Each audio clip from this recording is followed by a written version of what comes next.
트레이더의 와치리스트 출발해 보겠습니다. 오늘은 목요일이기 때문에 박용진 KB증권 명동 스타 PB센터 PB와 함께 이야기 나눠보도록 하겠습니다. PB님 안녕하십니까? 네, 안녕하십니까. 네, 오늘은 또 멋지게 안경을 벗으셨네요. 네, 첫 번째 특징 좀 감사합니다. 바로 점검해 보도록 하겠습니다. PB님께서는 첫 번째로는 한화 시스템을 골라주셨는데 어제 점심 식사를 딱 하기 전쯤에 관련한 공시가 나왔었죠. 그런데 한화그룹주에서 인적 분할을 통해서 지금 이 지정학적 리스크가 있는 이 시기에 방산에 집중하겠다는 의미는 무엇이 되는지 궁금하는데 우선 하나시스템의 경우에는 6%가량 오름세 나타내면서 93,800원 지나가고 있습니다. 인적 분할 왜 한 걸까요? 네, 제가 한화 시스템을 오늘 시청자분들에게 소개시켜드리고자 하는 건 물론 인적 분할이란 굉장히 중요한 요소도 있겠지만 전일 미국 시장과도 연관이 더 깊겠다라고 판단해 볼 수 있겠습니다. 전일 미국 시장을 보았을 때 나스닥이 1%가량 굉장히 큰 폭의 하락을 보여주었는데요. 그 사이에서도 로켓랩 등 일부 방산, 우주, 항공 테마는 견고한 모습을 보여주었습니다. 미국 하락의 주 원인인 PPI와 같은 물가 지수들보다는 지정학적 리스크로 크게 하락했다라고 가늠해 볼 수 있습니다. 이에 한국 주식도 우주항공, 방산 쪽으로 흘러갈 가능성이 높다고 생각합니다. 금일 관련 sek터에서 하나 시스템이 가장 도드라진 모습을 보여주어서 오늘의 특징주로 소개해드리고자 합니다. 먼저 하나 시스템의 사업 내용에 대해서 설명해드리도록 하겠습니다. 하나 시스템은 국내 대표적인 방산, 전자, ICT, 스마트 솔루션 기업입니다. 국방용 전자 시스템부터 우주항공, 감시, 지휘 통제, 통신 시스템, 정보통신 기술, 기반 플랫폼까지 포함한 종합 전자 디지털 솔루션을 제공하는 회사다라고 판단해 주시면 될 것 같습니다. 방위 산업에서는 특히나 레이더, 통신, 지휘 통제 시스템, 해양, 지상, 공중 전자전 체계, 민수 ICT에서는 스마트 팩토리, 데이터 솔루션 등과 같이 굉장히 다양한 분야에서 방위 산업을 영위하고 있는 회사다라고 생각해 주시면 될 것 같은데요. 하나 시스템의 매출을 우리가 봤을 때 25년 4분기 매출은 1조 2,566억 원, 영업이익은 377억 원으로 컨센서스 대비 소폭 하회하는 모습을 보여주기도 하였지만 시장은 이러한 실적보다는 성장성 측면을 주의 깊게 보고 있는 모습입니다. 25년 적자를 기록하고 있는 필리조선소의 흑자 전환 예상과 국내 중장기 통신 체계 업그레이드 산업인 TICN 2.0의 주 사업체로 참여할 수 있을 거란 기대, 이외에도 소형 위성 관련 다양한 우주 모멘텀이 있다는 점을 기대감의 요소로 우리가 파악해 볼 수 있을 것 같습니다. 네, 대표적인 방산기업 내에서 특징주로는 첫 번째 종목을 한화그룹주 내에서 골라주셨고요. 두 번째 특징주로는 엔터주 내에서 하이브를 골라주셨습니다. 정말 조용하게 꾸준하게 올라왔고 기관의 수급이 계속해서 유입되면서 현재 구간에는 34만 2천 원, 34만 1천 원 지나가고 있는데 BTS의 이 월드 투어에 대한 티켓 대신에 주식을 사야 되는 걸까요? 네, 정확하십니다.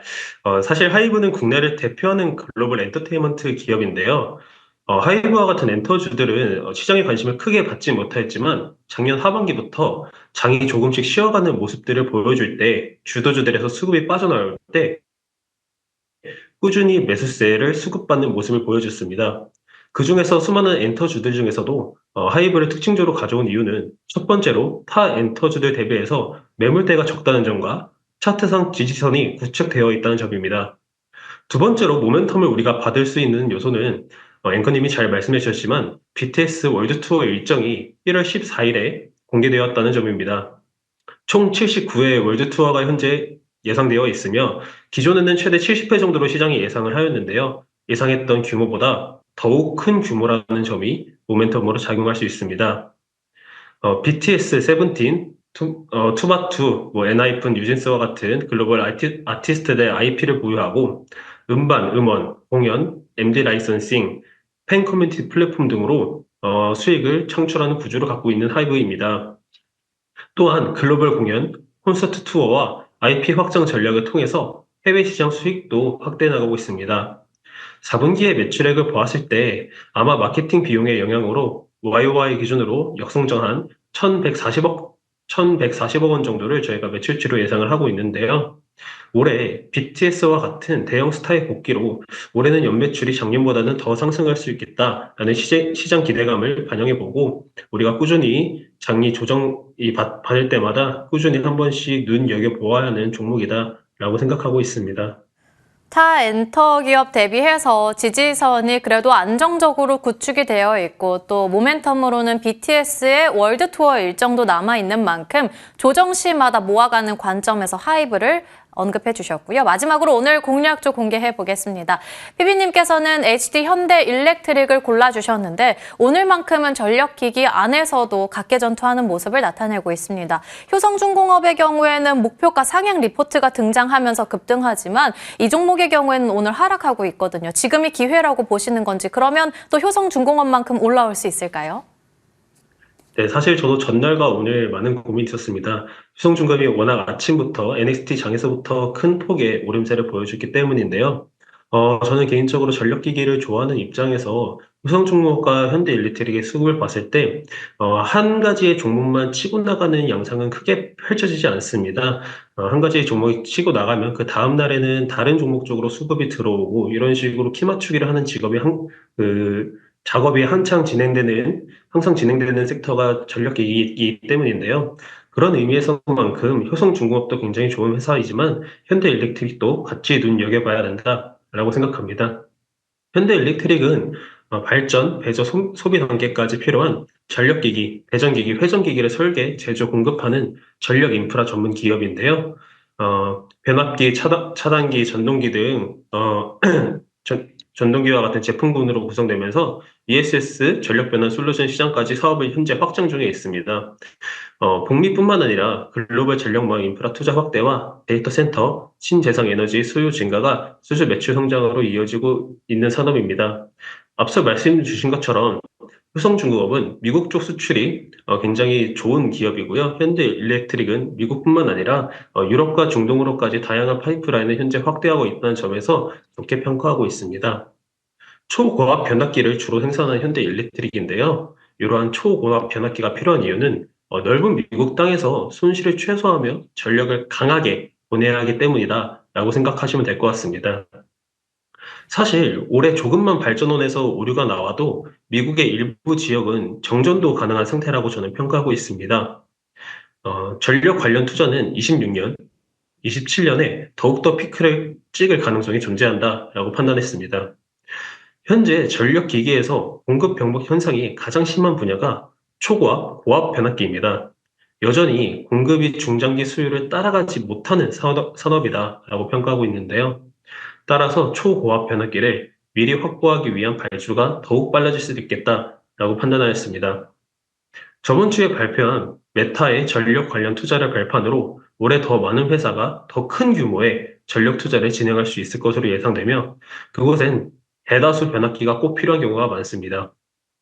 현대일렉트릭은 넘치는 수주 잔고를 바탕으로 풍부한 현금 흐름이 창출되고 있습니다. 추가 증설 또는 M&A도 추가 수익원으로 가능하다라고 판단하고 있습니다.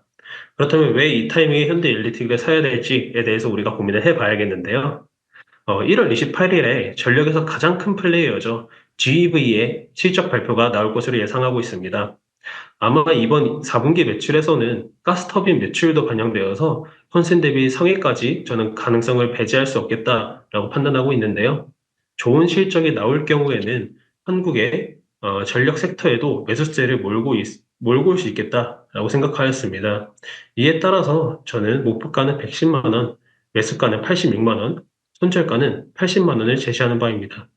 미국, 유럽, 중동에 대한 파이프라인까지 모두 보유하고 있고 1월 28일에 GEV에 대한 실적 발표 앞두고 기대감 갖고 효성중공업의 후발주자로 볼만하다 언급해 주셨습니다. 목표 주가는 110만 원, 손절 라인은 80만 원으로 대응해 보도록 하겠고요. 시장으로 넘어가 본다면 그래도 코스피가 열심히 힘내주면서 9거래일 동안에는 사상 최고치 경신, 오늘도 10거래일 연속의 상승 흐름 이어가고 있고요. 코스닥도 열심히 따라오고 있는데 목요일장 전략 어떻게 챙겨보는 게 좋을까요? 네, 아침 9시에 비해서 장이 실제로 올라오던 모습을 보여줘서 조금 안도감을 느끼고 있는데요. 하지만 한편으로는 나스닥이 1% 가까이 상승을 한 장에서 코스피가 올라오는 것이기 때문에 우리가 이제 전반적인 장 조정 자체도 코스피의 둔화 흐름 자체도 조금은 생각해 봐야 되는 시기다라고 생각을 합니다. 하지만 이게 단기적이 아니라 장기적이고 부수적으로 이어갈 거냐라고 생각하면은 그렇게까지 가기는 쉽지 않을 것 같습니다. 그 이유는 현재 조정의 유동성 문제나 기업 이익 전망치 하향과 같은 본질적인 문제가 아니라 일회성인 지정학적 문제의 가능성이 크기 때문입니다. 따라서 평소에 사고 싶었던 주식이 있으면 조정을 기회로 삼을 수도 있겠고요. 저번 화요일에 말씀드린 것처럼 현금 흐름이 강한 섹터도 포트폴리오에 일부 편입하는 전략이 꼭 필요하다라고 생각합니다. 이상입니다. 9거래일 연속의 상승 흐름을 이어간 만큼 조정 나올 법한데 이럴 때는 매집의 기회로 삼아 볼 만하다 언급해 주셨습니다. 지금까지 박용진 KB증권 명동 PB스타센터 PB님과 함께 이야기 나눠봤습니다. 오늘 말씀 감사합니다. 네, 감사합니다.